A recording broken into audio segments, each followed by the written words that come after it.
Whoops. TGIF. Definitely Friday today. It's definitely Friday. Very much so. Everybody head to Spotify. Watch this video first and then head to Spotify. Exactly. Or the other way around, whatever you prefer. Today is my birthday. Woo! Okay, hi everybody. Welcome back to my channel. Today we're gonna do a review together, and that's gonna be for our friend Daniel's song, What You Want. And the special thing about this song is that it doesn't only drop on Parand's birthday, so basically a birthday present, but that it is produced by the one and only Mike Shinoda. Woo! This is so awesome. Good. So actually, so hyped. Yeah, same. And before we're gonna dive into this whole thing, let's just briefly chat about how that actually happened, because people that don't know Daniel, which might be a few people watching this, who knows, maybe everybody will know Daniel by now, who knows? Should. Might go viral. No, but like for people that aren't aware, tell us, how did this actually happen? Mike Shinoda has this, like he does a lot of Twitch streams basically where he produces songs for more unknown artists to kind of give them a bit of like attention, give them a shout out basically, so that they can maybe gain some new fans from it, which is really cool in my opinion. And he has like a hashtag where people can promote their music under, so that he can choose someone and produce a song for them. The hashtag is called Shinoda Produce Me.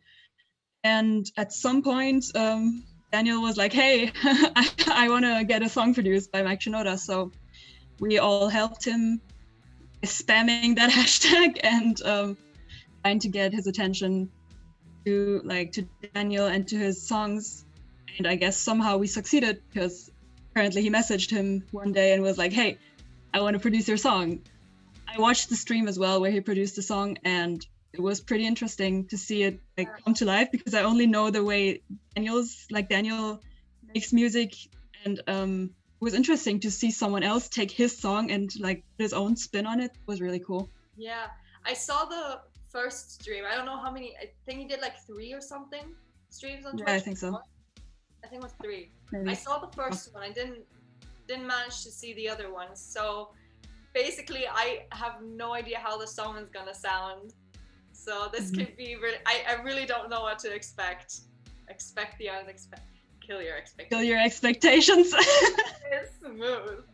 But yeah, so we're gonna jump onto the song first, give that a listen, and then we're gonna dive into the lyrics a little bit. Yes. Shall we? We shall. Okay, let's do an audio test first. We'll test with another song first. I want to see you in your Yes? Sounds good, yes. Perfect. Okay. Love that. Something about me isn't what you want, and I get that. Now I'm on you, but I don't want you to keep track. Tally every strike against me, call them all setbacks. Call me when you're lonely and we'll call it a comeback. Apart, but I love that. And a criminal love isn't what I want, but it might be what I need. Minimal stability in a world where the steady sink. I hate that, I love that it hurts. You want me gone. I don't wanna be afraid, but you got a hand grenade. Coming from my high about blowing. Can't hear the boom, just the bass shaking 808.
Oh my god. Oh my god! I'm shaking. This is so good. What? Right. I'm like, ah. Whoa, what? That was. She's so shook that she went back to German. Was? I just went like, oh. Holy I was shit. not expecting that. Oh, don't leave me. You were frozen. No, you're back. Right. But what was that? Back. Yeah, you're back. That song. I forgot how incredible this is. Holy shit. Oh my god, this is the first time I heard it, and it's just like, what just happened? There were so many things in the song where I was like, whoa, what? Yeah, I mean, I've heard the song before, both in the streams, obviously, and then Daniel also posted like a kind of like live Duke version on one of his live streams. Yeah, I saw So that. I've heard it before. This is like on a whole nother level. It sounds so different to all of his other songs as well.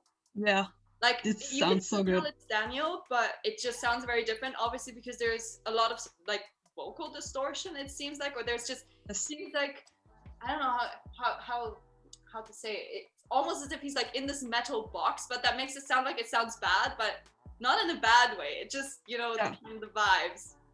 Yeah, But sounds a that- bit more rough, basically. Like it sounds kind of rough, gritty. yeah. And there are elements of it that are very poppy, but then not. Then it's still really like alternative, really experimental. Yeah, I don't know if this is like alternative pop or Yeah. something like that. I don't know. Honestly, I'm glad that Mike didn't turn him into like some pop song, Yeah, because that would doesn't have make sense. hurt. Very different. I don't think you can place this in any genre per se, which is Coco very. Daniel. He's like, nah, I'm not gonna be put in a box of a genre. Like, nah, Literally. not Yeah. happening. But Night. those screams at the end, like, oh, hello, what? But dude. Yes. But dude. My entire contact list will hate me because I keep on spamming everybody about music. Be like, listen to this, listen to this, listen to this. But hey, It's so good. yeah. Oh my, I'm still very mind blown. Still shaking. Yeah, because I mean, I went over the lyrics earlier before I listened to the song, and like you, I heard the ukulele version before, so I had heard a version of the song. And having read the lyrics, but it's a very different thing hearing the finished product. It's just very overwhelming. Yeah. But yes, Yes, yeah. shall we divvy into the lyrics? Do you have your lyrics in front of you as well and your notes? I have my notes. Yes, I have my lyrics too. Okay, so the context. Because this song is part of a series, actually. It's part of a series of, I think, 4 songs in total. Like, it should be, this should be the final song of the series. And the other songs have all been part of different albums of Daniel. All of the albums that he did in collaboration with Giovanni Piazza, who produced the songs and added his own little flair into it. And first song of the series, like they all kind of tell a story in a way. And the first song of the series is called Better. It's from first of the 3 albums. It's called It's Us album. Better is a really cute lo-fi song. It's very soft, and it's a love song in a way. It's from the perspective of someone who's presumably only had like pretty bad experiences with love and kind of sworn off it, and has now suddenly met someone who makes him want to try it all again. And he asks if he can get to know them better and maybe like try to win them over maybe, but he's kind of unsure because he's a bit scared because he's very insecure about it. He says that he's been dancing with his demons all this time, so he's had really bad experiences and doubts. But right now he's falling for you. So he's willing to open the door and let other person in if the person wants them to. He's waiting for a sign from them. Then the next song this series is called Halfway on the second one of the albums, which is called It's Still Us. It isn't lo-fi anymore, it's more hip-hop. This song is actually one of his most popular ones, and it's a pretty cool song.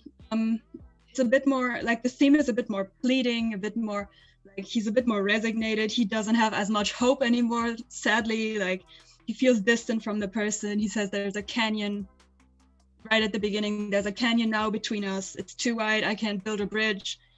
He doesn't know how to reach them, basically, the other person. So he asks the other person, meet him halfway. And like he is doubting himself even more. He's not confident about this. He says, I usually don't take risks like this. I don't even know if you want me to do this. I don't even know if you want me to jump, basically. Like he's ready to jump into the canyon for the person, but he doesn't know if he would make it, if the person would catch him, basically. Then there's Interlude You're Gone on the third of the albums, the third and final album that he made with Giovanni. Interlude You're Gone is a lot more sad, a lot like pretty defeated now. Yeah, it's really sad, but it's a good song. It's a good song, honestly. It's so sad though. It is, I agree. Because yes, the person did not meet him halfway. He's kind of lost his hope now.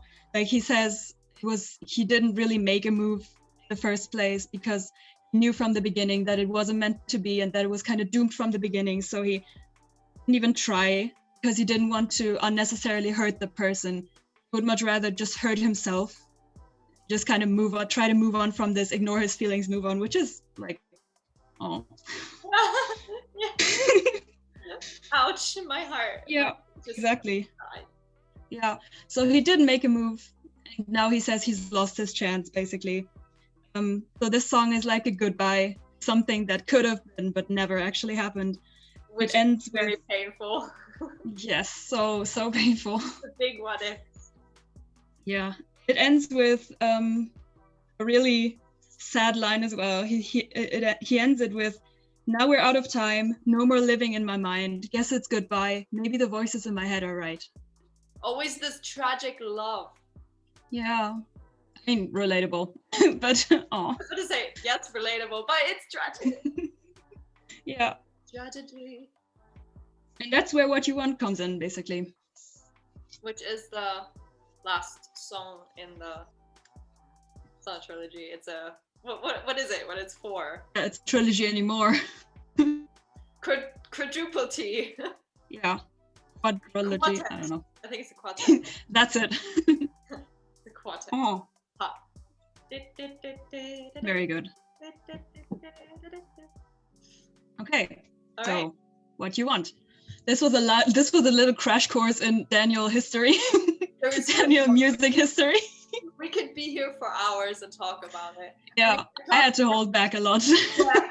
I mean, I talked to Daniel a little bit about it, and I will link all the interviews where we talked about all of his projects. I'll link all of that, so in case anyone here watching this hasn't seen them and is interested, they are still there. You can still watch them. Might be helpful. Should watch them, they're really good. Oh, thank you. All right then, shall we dive into the lyrics? Yes, before I start, maybe like a little disclaimer, because for those who don't know, Daniel's songs usually have like at least, I don't know, like 17 different meanings. And like, I guess you can be lucky if you know like if you understand 2 of the meanings. So maybe this song has like 15 other meanings, but this is how I understood it, I guess. Yeah, definitely. Okay. This is our interpretation of the song. This is obviously not what the song necessarily means because we don't know the Yeah. place it came from, the situation it Yeah. came from. So this is our interpretation of what this could be about. Fire away. Right. Okay, so I'm just gonna start with verse 1. The first few lines of verse 1 are okay. So from the first few lines, you can like kind of deduce that it seems to be about a person who Daniel has been involved with earlier in his life, but it presumably didn't really work out well. He seems to be aware of that because, like he says, something about me isn't what you want, and I get that. So And now it seems to be like a bit of a messy relationship because he seems to sometimes miss that person. He's hiding it. And meanwhile, the other person kind of strikes against him. It seems to me like it seems even a bit toxic in a way because he says, Tally, if you strike against me, call them all setbacks. So he seems to do something, like she seems to kind of strike against him, like it says.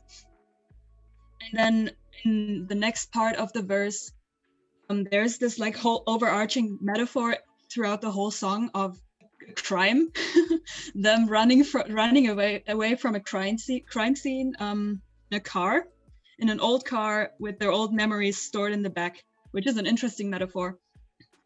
It could mean that this relationship is dangerous to the point of even being like criminal. Maybe it's really destructive, maybe it's toxic, it's unhealthy, something like that.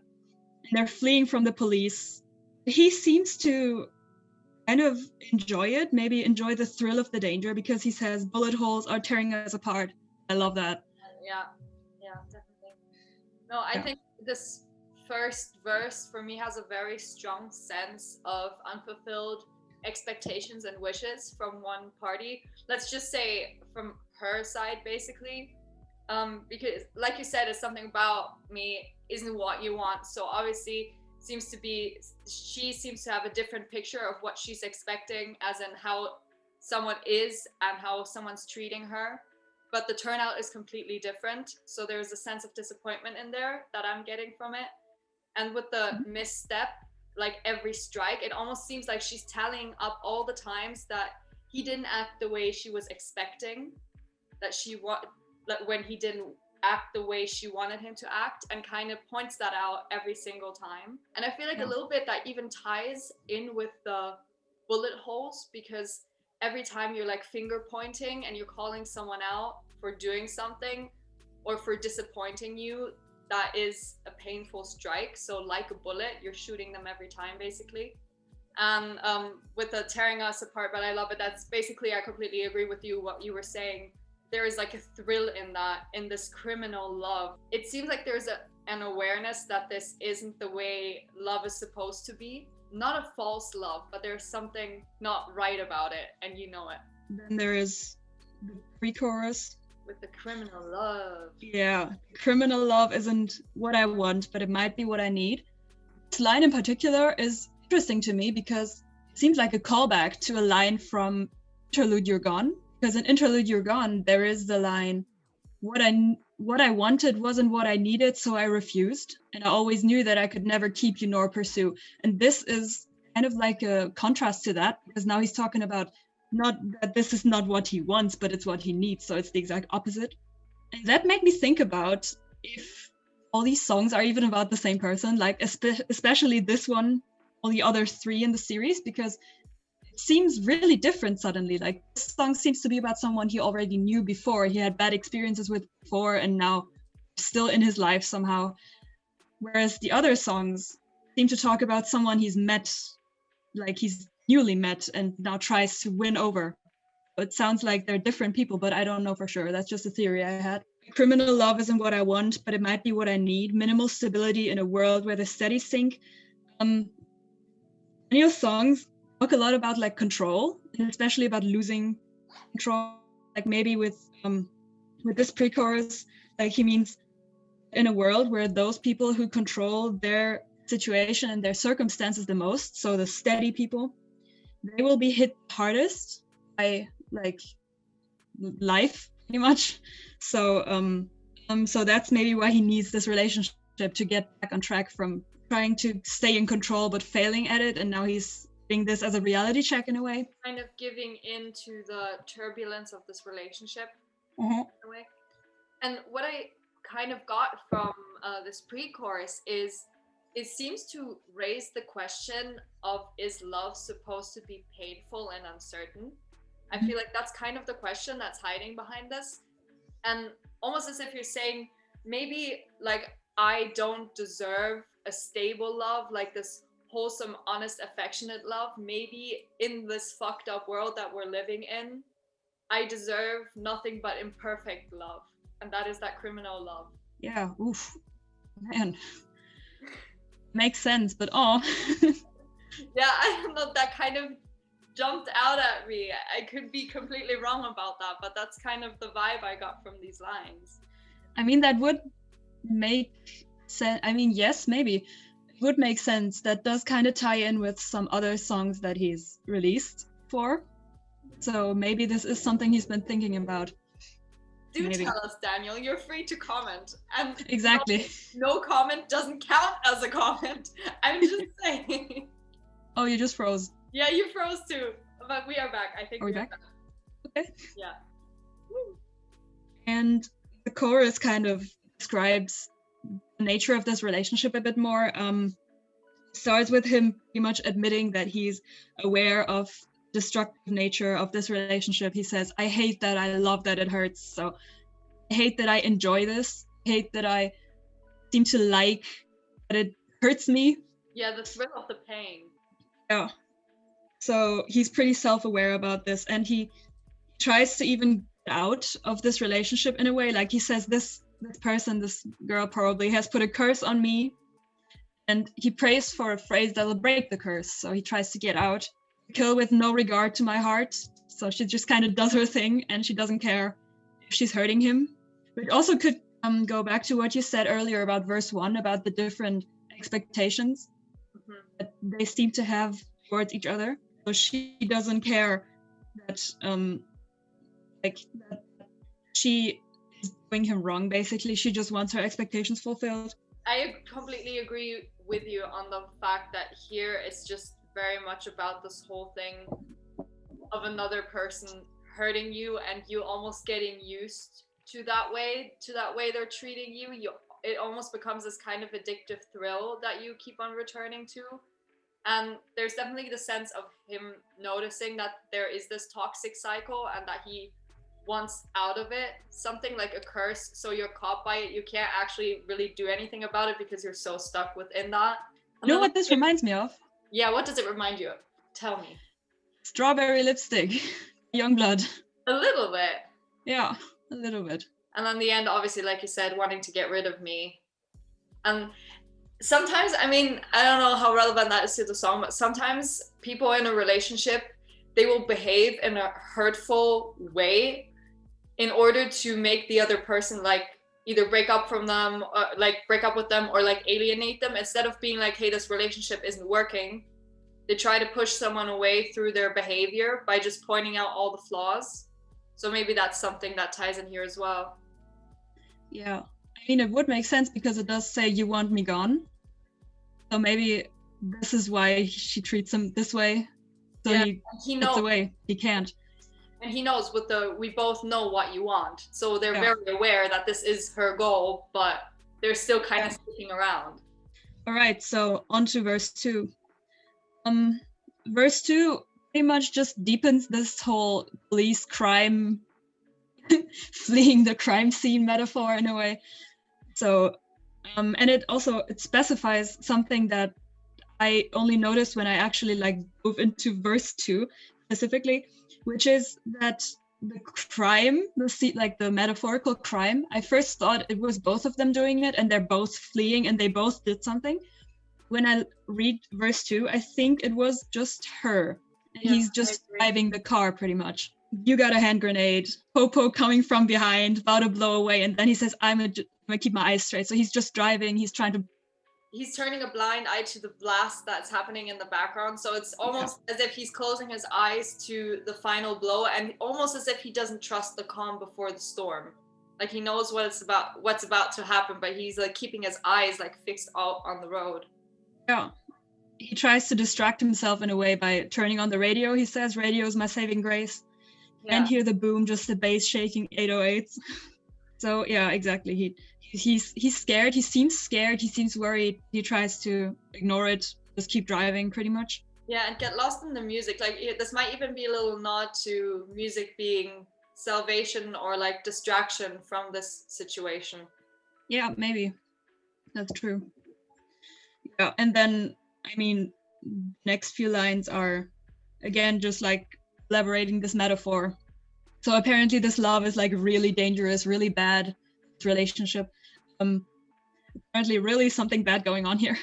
What I kind of got from this while reading it, this might be just going way too metaphorical, but I don't even care.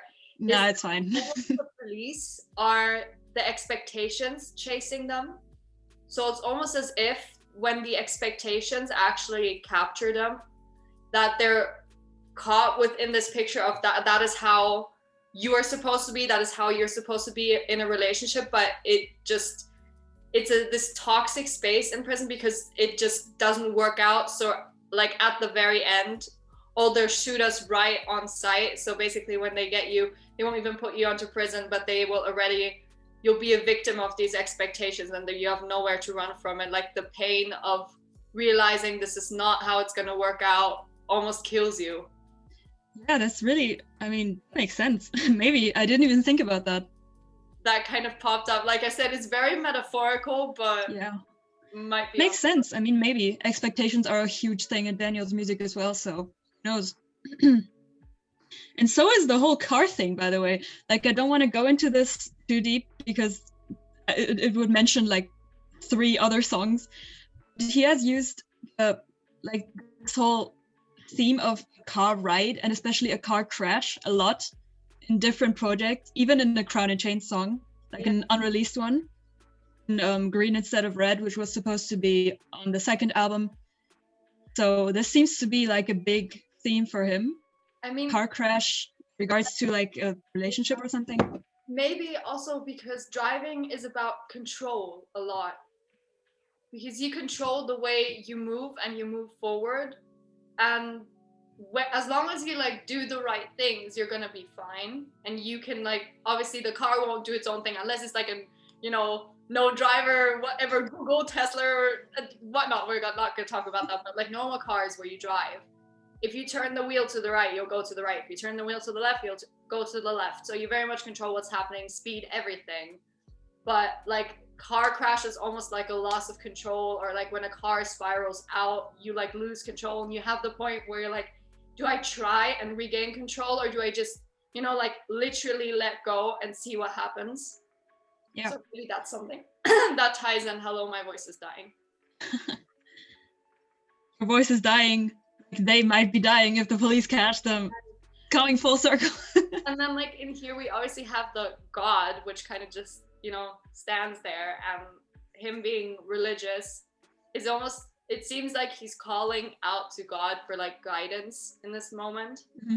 Almost maybe asking him to give him that one phrase that can break the curse that was mentioned earlier. Yes, I was about to say that. Hey! You read my mind. Think alike. Yeah. So yeah, then there's just the last few lines. I can drive the car all night till the moon's gone. He's saying like, I can just keep going with this pretty much. I can just turn a blind eye, just drive, whatever. Like, yeah. And then it goes back to the pre-chorus and the chorus again. And then there's this amazing bridge, which is just the phrase, "If we survive, I'ma go ballistic." Yeah, I actually had to look up ballistic because I was like, I feel like I should know what this is, but I didn't know, so I looked it up. Yeah, I did too. It's like about how do you explain it even? I wrote down a definition. Should I just read out the definition? Yes. Okay. Ballistic. Ballistic is the field of mechanics concerned with the launching, flight, behavior, and impact effects of projectiles, especially ranged weapon munitions such as bullets, unguided bombs, rockets, or the like. The science or art of designing and accelerating projectiles so as to achieve a desired performance. I mean, that kind of ties in with the whole like hand grenade thing, or like grenade. I don't know if it was a hand grenade, it was a grenade. And projectiles, obviously there was like, ooh. I think it was a hand grenade. You're frozen again. Okay, you're back. I mean, there's the bullets, there's the grenade, so there's definitely a tie to that.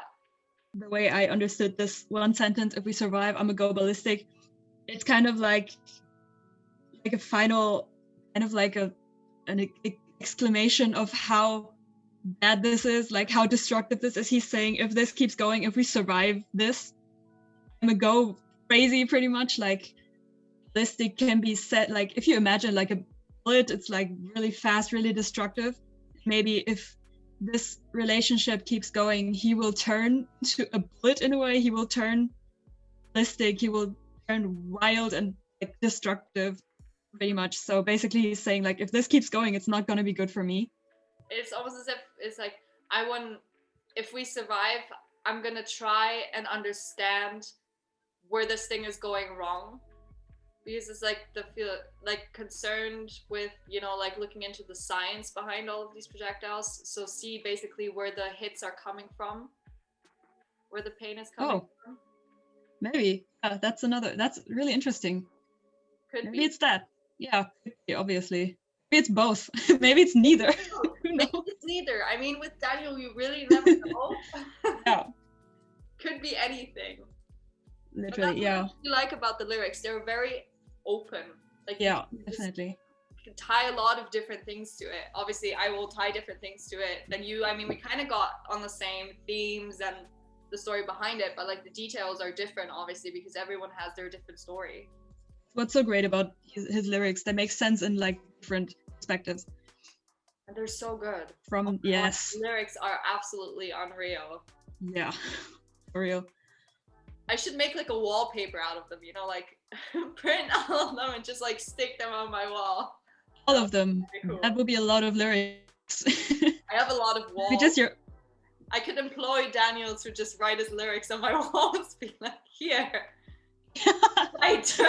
write boy. You don't need your notes app anymore. Just use this wall. You're free to do as you want. Right. So, yeah, that was it already. I mean, it was just one song as opposed to like 13. So. But to be fair, we could have gone into way more detail with this if we had like tied it in with other songs or like alternative interpretations of the lyrics. I mean, you could do this for hours. Yep. Any closing words about the song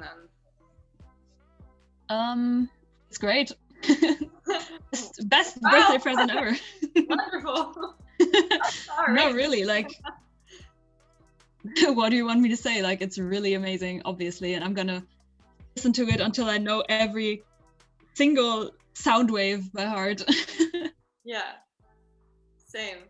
This is definitely one of the most exciting tracks I think he's putting out, and not only because it was produced by Mike Shinoda. I just think the track in and of itself, like with the sound and everything, like the mixture of the poppy elements, but then like the very alternative turns, the screams, and then the lyrics with like that one bridge that's basically just two lines over and over and over again, but sung very different. I think the works song so well. So interesting.